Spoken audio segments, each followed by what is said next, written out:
하나님의 은혜와 평강이 함께 하시기를 기도드립니다. 11월 둘째 주일입니다. 올해도 이제 한 달 남짓 남았네요. 그리고 특별히 이번 주간에는 대입 수학 능력 시험이 있어서 온 나라가 긴장하는 주간입니다. 지진이 일어나도 안 되고 또 기후 이상이 일어나도 안 되겠고 교통 체증이 일어나도 안 되겠고 아무튼 하나님이 돌보셔서 대학 입학 수학 능력 시험이 은혜 가운데 치러지기를 간절히 소망합니다. 특별히 우리 수험생들이 어마어마한 중압감에 시달리고 있을 텐데 하나님의 돌보심과 평강이 함께하기를 간절히 기도드리겠습니다. 다음 주일은 추수감사 주일입니다. 우리 새신교회 모든 성도님들이 1년 동안의 삶을 풍성하게 감사하면서 2024년을 잘 마감하시고 또 감사함으로 하나님의 은혜에 보답하고 또 그 보답으로 하나님께서 더 큰 감사의 세계를 열어주시는 그러한 희년 행진의 새로운 한 해가 열리기를 기도드리겠습니다. 오늘 우리에게 허락하신 말씀은 이스라엘 백성에게 가장 위대한 선지자로 추앙되는 엘리야 선지자에 대한 이야기입니다. 이스라엘 백성들이 모세와 엘리야 그 두 사람을 가장 존경하고 큰 선지자로 이야기를 하죠.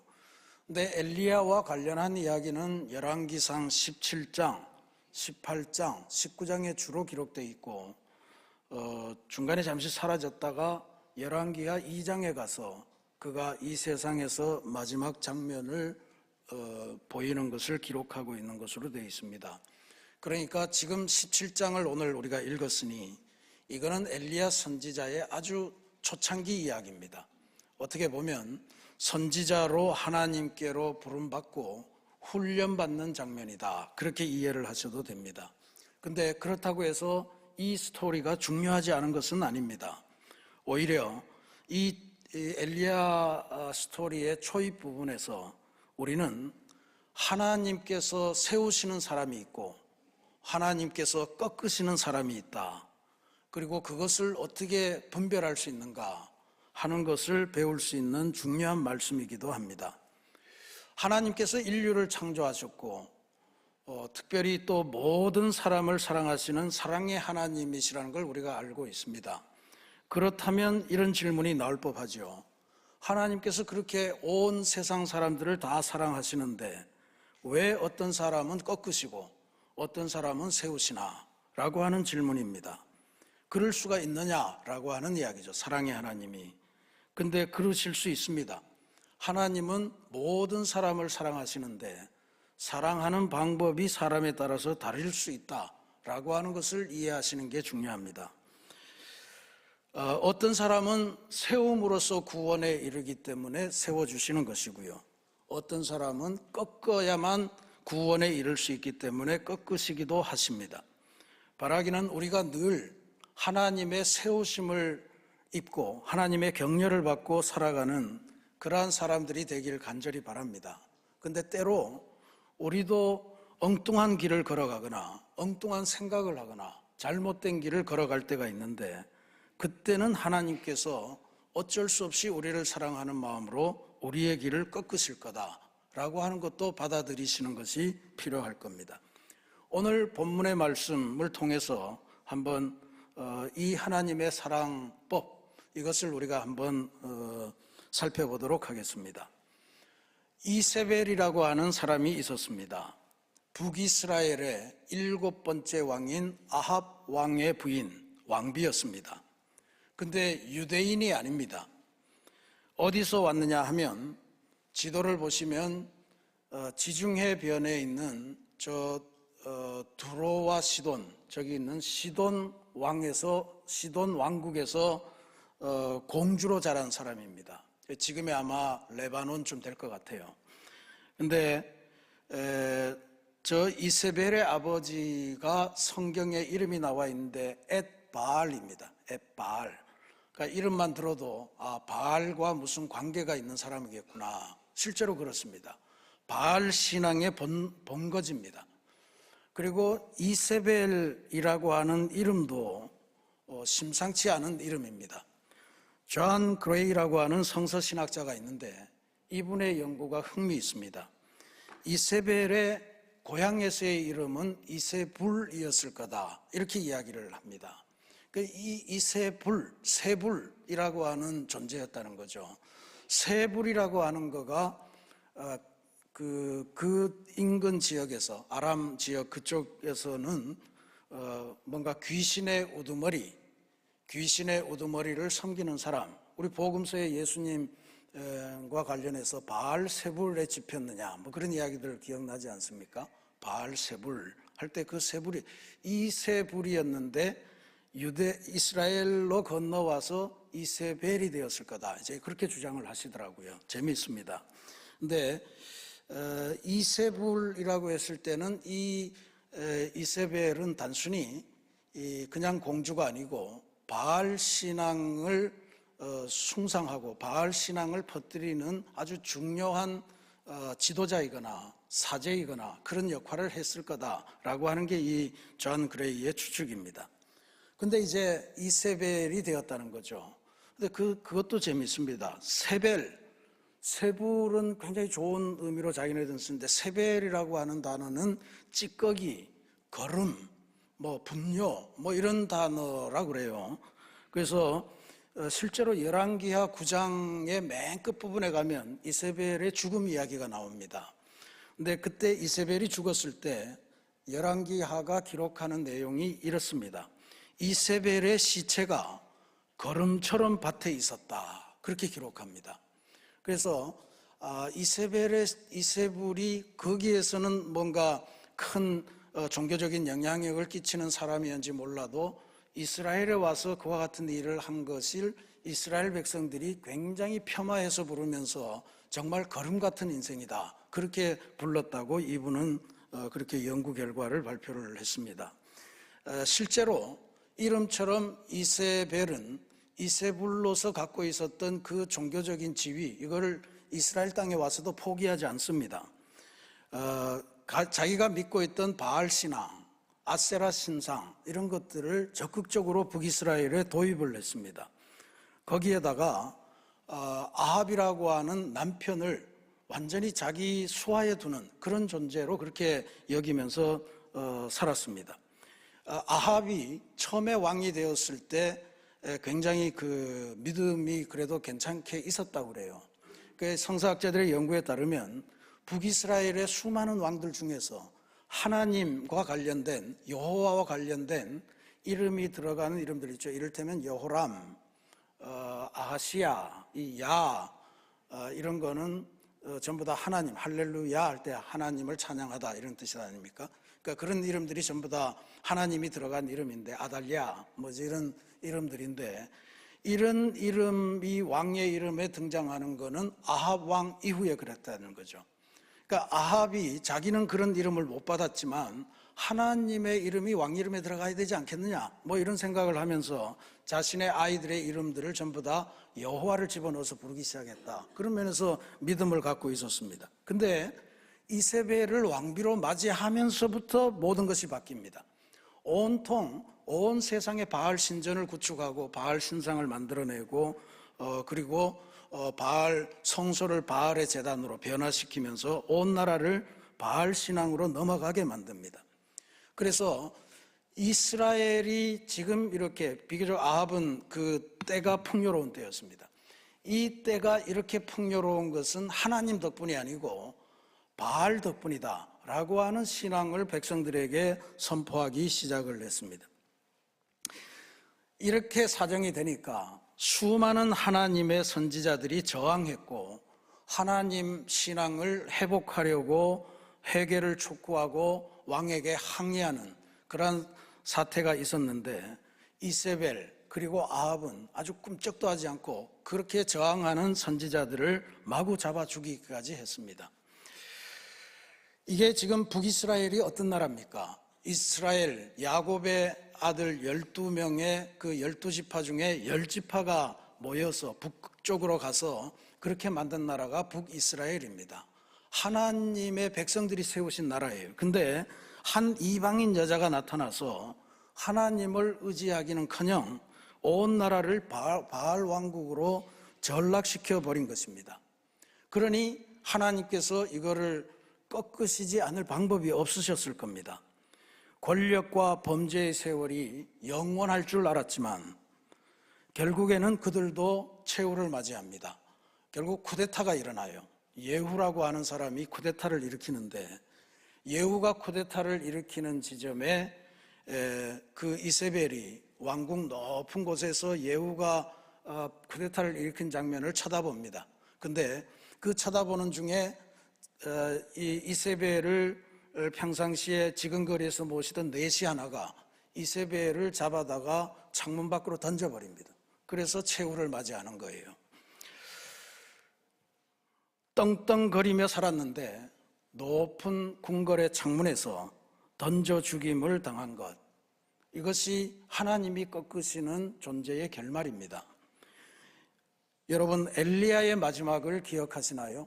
주의 선지 엘리야 병거 타고 하늘에 올라가던 일을 내가 지금 기억합니다 하는 찬송을 우리가 늘 부르는데, 실제로 열왕기하 2장에 보면 엘리야가 엘리사를 후계자로 정하고 겉옷을 넘겨주고, 그리고는 엘리사와 결별하고 나서 급작스럽게 하늘에서부터 불말과 불병거가 막 내려오고, 그리고 해오리 바람이 이는 가운데 하늘로 들려 올라갔습니다.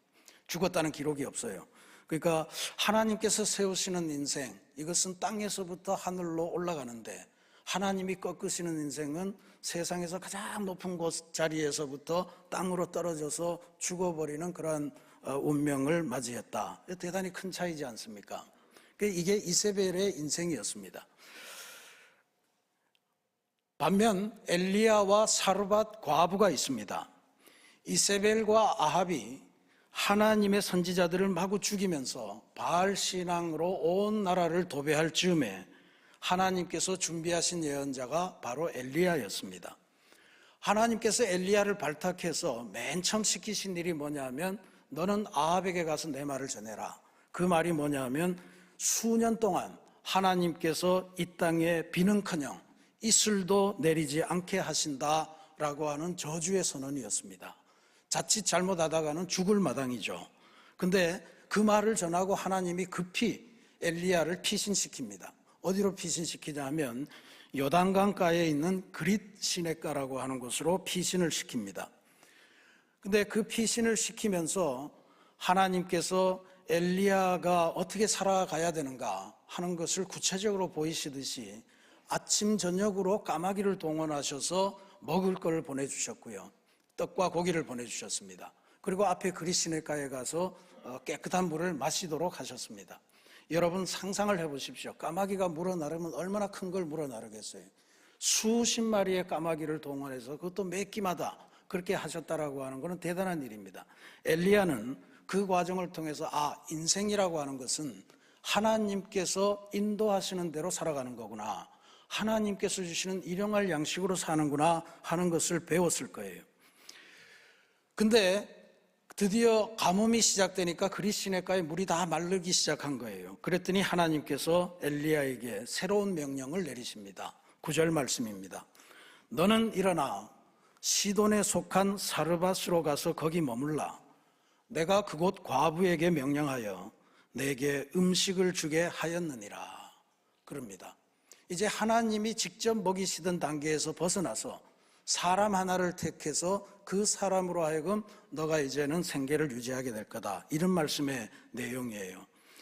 근데 가뭄을 피해서 가라고 하는 것이 신기합니다. 지도를 다시 한번 보시면요, 그냥 옆 동네 어디 적당한 데를 보내시지 않고 저 먼 곳에, 저 그릿 시냇가 밑에 보이시죠? 저기에서부터 사르밧 저 위까지 가라는 거예요. 시돈 땅입니다.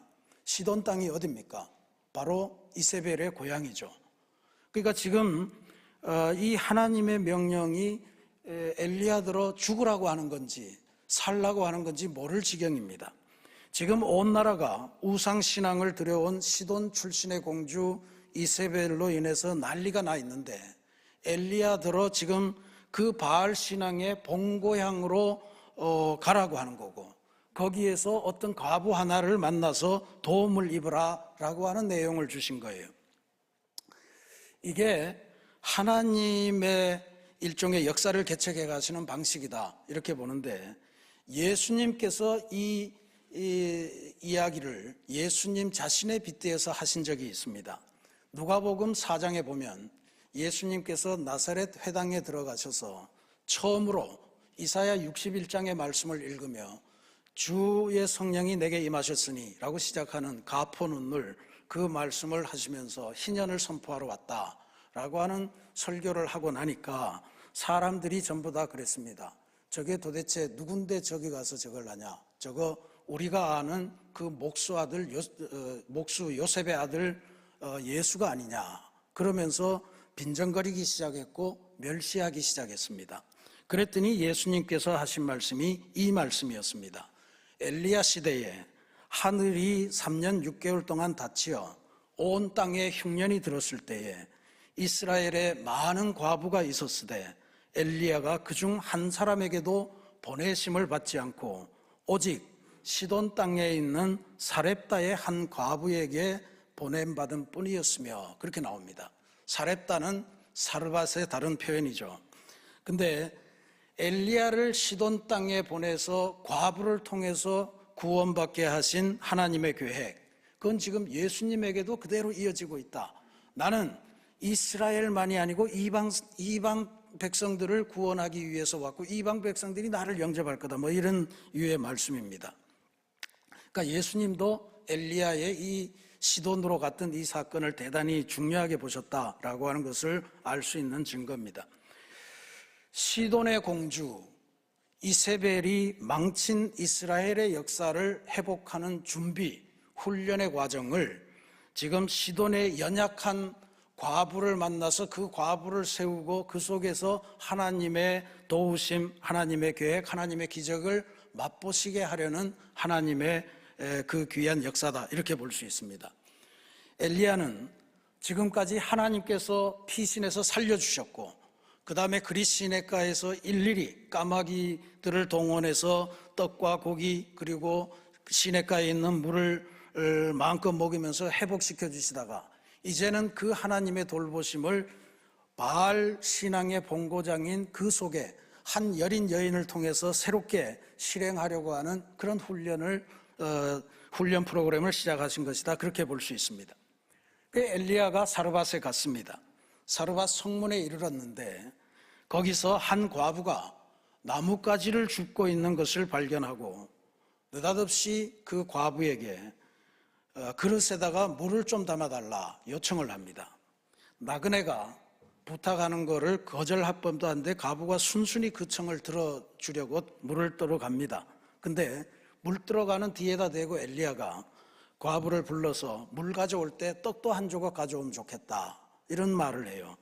그러니까 과부가 뭔가 막혔던 소름이 막 터져 나온 것처럼 엘리야에게 이런 이야기를 합니다. 12절 말씀에 그가 이르되 당신의 하나님 여호와께서 살아계심을 두고 맹세하노니, 신기하죠. 하나님의 사람임을 알아보았습니다. 여호와께서 살아계심을 두고 맹세하노니 나는 떡이 없고 다만 통에 가루 한 웅큼과 병에 기름 조금뿐이라. 내가 나뭇가지 둘을 주워다가 나와 내 아들을 위하여 음식을 만들어 먹고 그 후에는 죽으리라. 물은 줄 수 있겠는데 떡은 없다, 이런 이야기입니다. 그리고 지금 사는 게 너무너무 힘들어서 나 지금 여기 통에 가루 몇 개, 한 움큼 있는 거, 그 다음에 병에 기름 조금 있는 거, 이거 이렇게 적절히 반죽해서 이 나무로 불을 떼가지고 음식을 만들어 먹고 그 후에는 죽으리라, 이런 말을 하는 거예요. 하나님께서 왜 엘리야를 시돈 땅으로 보내셨겠는가, 보내서 지금 이 처참한 광경을 보게 하셨는가? 아주 자명합니다. 저는 그렇게 믿습니다. 왜냐하면 시돈 땅은 바알이 지배하는 곳 아니에요. 바알을 믿고 바알을 경배하는 그 본거지입니다. 바알이라고 하는 거는 구약 성경 내내 이스라엘 백성들이 유혹받았던 건데 뭐냐 하면 번영의 신이에요. 풍요의 신입니다. 모든 비도 바알이 주관하고 수확도 바알이 주관한다고 믿었어요. 근데 바알이 주관한다고 하는 바알의 본거지에 지금 이 기근이 와 있는 거예요.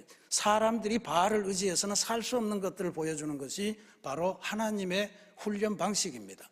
그래서 지금 하나님께서 여기서 새로운 기적을 베푸시기 시작하는 거죠. 지금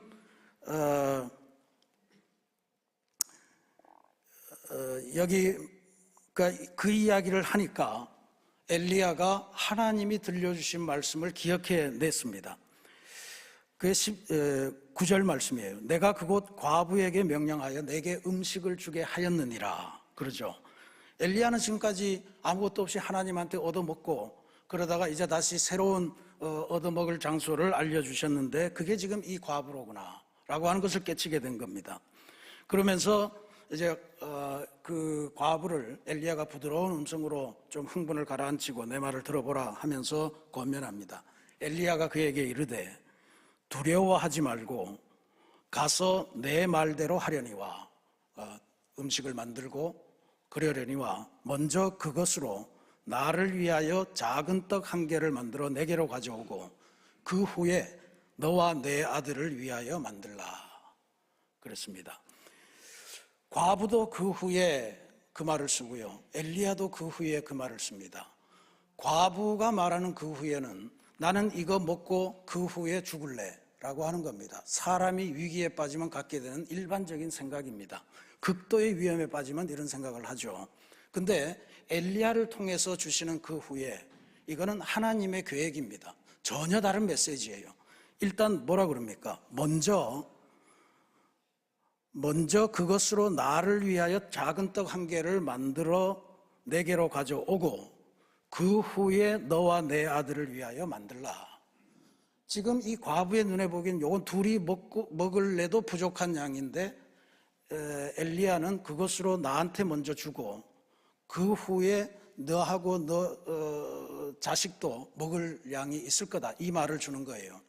엘리야는 아마 하나님의 음성을 대변해서 하는 것이기 때문에 나를 위하여 라고 하는 것은 하나님을 위하여 이렇게 해석을 할 수가 있겠죠. 그러니까 사람의 계획은 있는 것 먹고 죽겠다는 건데 하나님의 계획은 그걸 만들어서 먼저 하나님에게 드리면 그 후에 새로운 양식이 생겨나고 생명의 세계로 인도된다라고 하는 것을 알려주는 거예요. 사람의 계획과 하나님의 계획이 이렇게 다른 겁니다. 그러면서 본격적으로 14절에 하나님의 말씀을 엘리야가 선포합니다. 이스라엘의 하나님 여호와의 말씀이 나 여호와가 비를 지면에 내리는 날까지 그 통의 가루가 떨어지지 아니하고 그 병의 기름이 없어지지 아니하리라 하셨느니라. 하나님이 비를 주관하시고 하나님이 비를 멈추신 거예요. 아합을 정신 차리게 하기 위해서 지금 그 역사를 했는데 그렇다고 금방 이 과부 때문에 철회할 수가 없잖아요. 대신에 이 과부가 비가 다시 올 때까지 먹고 살 길을 내가 마련해 준다라고 하는 이야기입니다. 근데 여기에 이 과부가 어떻게 했냐 하면 15절 말씀입니다. 그가 가서 엘리야의 말대로 하였더니 엘리야의 말대로 하나님의 말씀대로 하였더니 그와 엘리야와 그의 식구가 여러 날 먹었으나 절대로 줄지 않았다라고 하는 말씀을 주는 거죠. 엘리야의 말대로 하나님의 말대로 말씀대로 하였더니 기적이 일어난 것입니다. 과부 모자는 물론이고 엘리야까지 끼어들어서 여러 날 계속 먹었는데도 통의 가루와 병의 기름이 전혀 없어지지 않았다라고 하는 놀라운 기적입니다. 이걸 보면 생명, 풍요 이것은 절대로 바알에게 있지 않다는 것을 하나님께서 알려주시는 것입니다. 그러니 하나님께서 세우시는 사람은 하나님의 말씀대로 하고 하나님의 기적을 체험하고 하나님의 은혜로 계속해서 새로운 생명을 부여받는 삶을 의미합니다. 권세 있고 부유했지만 우상 숭배를 일삼던 이세벨은 심판을 받아서 멸망으로 갔잖아요. 반면에 가난했고 그리고 아무것도 누릴 수 없고 방법도 없어서 그저 죽기만을 기다리고 있던 이 가난한 과부는 하나님을 알아보고 하나님의 사람을 알아봤고 하나님의 말씀에 순종하면서 세움을 받아서 새로운 생명의 세계로 나아갔다. 이게 오늘 이 엘리야의 훈련 과정에 나타난 위대한 하나님의 교훈인 줄로 믿습니다. 사랑하는 우리 새신교회 성도 여러분, 저는 담임 목사로서 우리 새신교회 성도님 모두가 하나님께서 세워주시는 인생의 길을 걸어가시기를 간절히 소망하고 기도합니다. 그러면 사르밧 과부에게 기적이 임한 이유가 뭐겠습니까? 별거 없습니다. 엘리야가 왔는데 하나님의 사람임을 알아보았고요. 엘리야가 던져주는 이야기를 하나님의 말씀으로 들으면서 이제는 죽어야지 했던 그의 마음속에 마음이 막 뛰기 시작하고 새로운 삶에 대한 소망이 생기고 그리고 하나님의 약속의 말씀이 생기니까 비전이 생긴 그거 아니겠습니까? 그러니까 기적이라고 하는 게 우리가 삶에 여러 가지 공경을 겪지만 세상을 바라보면서 이것저것 우리의 손으로 주판을 튕기고 계산하는 데서 기적이 일어나지 않습니다. 오병이어의 기적에서 다 보시잖아요. 제자들이 뭐 200데나리온 갖고도 안 되고 일단 흩어서 자기네들끼리 알아서 하도록 합시다. 기적이 그러면 안 일어나는 겁니다. 하나님의 말씀대로 하나님을 알아보고 하나님께 먼저 드리고 그 다음에 하나님이 주시는 은혜에 힘입어서 우리는 새로운 인생을 살아가게 되는 것이다. 그게 바로 기적이다 라고 하는 것을 오늘 이 말씀이 우리에게 알려줍니다. 실제로 세상에서 하나님을 배척하고 모욕하고 그럼에도 불구하고 부귀와 영화를 누렸던 그 이세벨이 어떻게 죽었느냐 하면요, 아까 보셨잖아요. 창문에서 떨어져서 죽습니다. 높은 곳에서 떨어져서 죽습니다. 자기가 올라갔던 최고 높은 곳에서 떨어져 죽는 거예요. 그런데 죽을 것 같았던 사르밧 과부는 하나님의 사람을 만나고 하나님을 알아보고 하나님의 말씀을 듣고 그 말씀대로 행하면서 세움을 받고 새로운 인생을 살아갔다라고 하는 것, 우리가 일생 살면서 꼭 기억하시고 가슴에 담고 우리의 삶의 위기 때마다 이 이야기를 꼭 기억하시기를 부탁드립니다. 이제 2025년으로 나아가는 시점입니다. 우리 새신교회 성도님들은 절대로 아무리 힘들어도 이세벨과 같은 이세벨이 주는 바알의 신앙의 유혹을 이겨내시기를 바랍니다. 그리고 하나님만이 기적을 베푸시고 하나님만이 우리에게 생명과 풍요를 주실 수 있는 분임을 꼭 명심하시기를 부탁을 드립니다. 이게 도대체 어떻게 하는 거겠어요? 세상을 살아가면서 저는 바라기는 여러분들이 새신교회를 중심으로 새신교회에서 받는 하나님의 말씀에 여러분의 가슴이 새롭게 쿵덕쿵덕대고 하나님의 새로운 비전을 발견하고 희망에 차고 그리고 하나님께서 만들어 가시는 일에 참여하면서 그렇게 내 인생을 더 아름답게 가꾸어가는 그런 역사가 있기를 바랍니다. 우리 모두에게 하나님은 은사를 주셨습니다. 아름다운 삶을 살라고 누구에게나 다 주셨습니다. 그 은사를 그냥 숨겨두고 이게 뭐라고 하면서 하지 마시고 이 은사를 하나님의 집을 아름답게 만드는 일에 또 하나님의 귀한 선교를 감당하는 일에 또 예배를 섬기는 일에 성도들을 섬기는 일에 적극적으로 활용하시면서 하나님께 잘 드리면 하나님께서는 우리의 삶에 과부에게 주셨던 그 놀라운 풍요의 기적을 베푸실 줄로 저는 확신합니다. 바라기는 우리 새신성도 모든 분들이 이런 복된 삶의 주인공 하나님이 세우시는 복된 인생이 되시기를 주님의 이름으로 축원합니다. 같이 기도하겠습니다.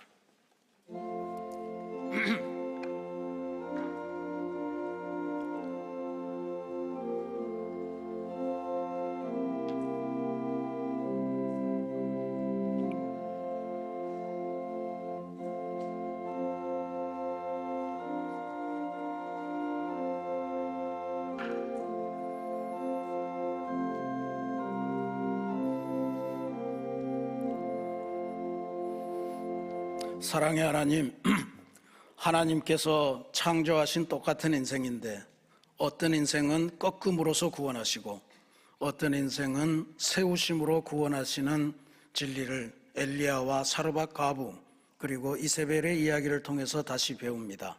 하나님 바라건대 우리의 인생은 절대로 꺾어짐을 통해서 구원받는 허망한 인생이 아니라 세우심을 통해 하나님의 기적을 맛보며 하나님의 풍요를 누리는 그러한 인생이 되게 주님 도와주옵소서. 그것을 위해서는 먼저 하나님에게 드리는 일이 소중함을 배웠습니다. 하나님께 먼저 드리면 그 후에 우리가 살아가는 방책이 생겨난다는 것을 배우니 하나님 이 믿음의 진리를 잘 깨쳐서 영원토록 하나님의 기적을 맛보며 살아가는 풍요로운 인생이 되고 하나님이 세워주시는 인생이 되게 인도하여 주옵소서. 예수님 이름으로 기도합니다. 아멘.